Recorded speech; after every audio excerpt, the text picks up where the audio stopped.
Let's go to our breaking news now. And government has turned down a request from SAA's business rescue practitioners for further funding of 10 billion rand.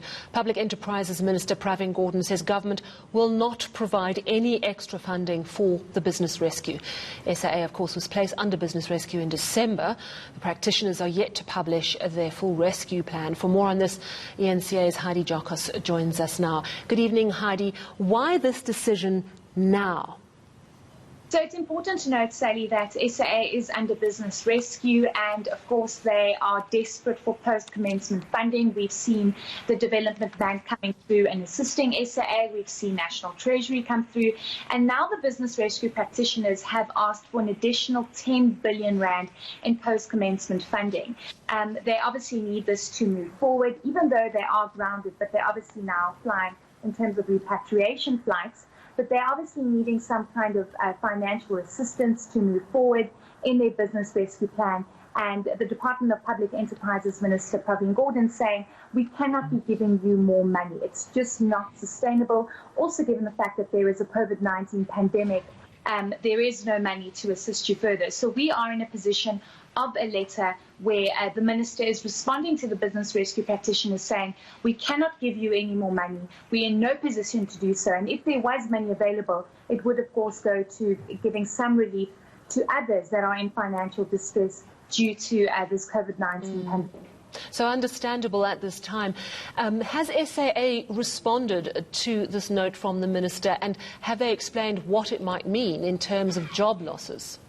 So we've tried to actually reach out in the short while that we've received this letter to see whether or not SAA has responded, but I am unsure of any response at this stage. But I have seen that the Department of Public Enterprises has just issued a statement where they are speaking about how the International Air Transport Association has predicted that the disruptions could result in losses of $200 billion globally, and that the South African aviation industry has also been similarly impacted, with SAA, of course, still in business rescue and them needing any kind of financial assistance, which of course is very difficult at this stage.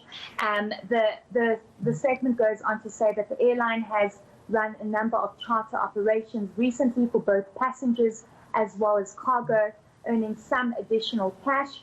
And the DPE continues to engage with business rescue practitioners and other stakeholders, including unions, to explore options going forward with the necessary urgency. So there is no real indication of how they are going to assist the airline, but from the letter that ENCA has obtained, it is clear as day that there is no money and that they cannot give SA any more money. I mean, 10 billion rand is a lot of money. Yes. It absolutely is, and if you look at the broader context, as you explained there, all airlines are under terrible pressure because of the stopping of flights due to this pandemic. SAA, we saw some sort of wind beneath their wings with them doing repatriation flights.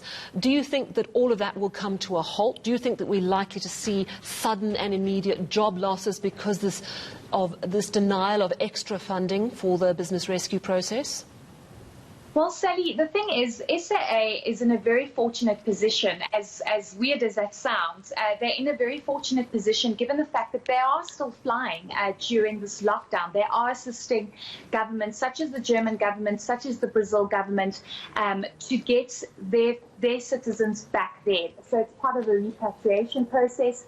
And they are, of course, those governments are paying the South African government and SAA to fly to these various destinations, and South Africans stuck abroad that need to fly back. So, for example, SAA flew to Germany, and we're seeing South Africans stranded in Europe coming back. They need to pay for those tickets, so it's not a free ride. So you're seeing SAA perhaps making some bit of cash, and you're actually seeing the Department of Public Enterprises indicating that in actual fact they have made a bit of money. But it's inevitable, Sally, that there will be job losses given the fact that SAA was in the process of job losses, job cuts due to the fact that they just can't sustain the business in its current form. And, you know, it's sad to say, but we might see job losses, you know, coming in the next coming weeks or so because this lockdown has such a severe impact, because SAA is not operating to full capacity. So we'll just have to wait and see what SAA says when it comes to the fact that they can't get this 10 billion rand and what their next plan is. Yes, absolutely. Thank you so much. That is our reporter Heidi Jockas bringing us some breaking news now. The business rescue practitioners have been denied a further 10 billion rand to help rescue SAA.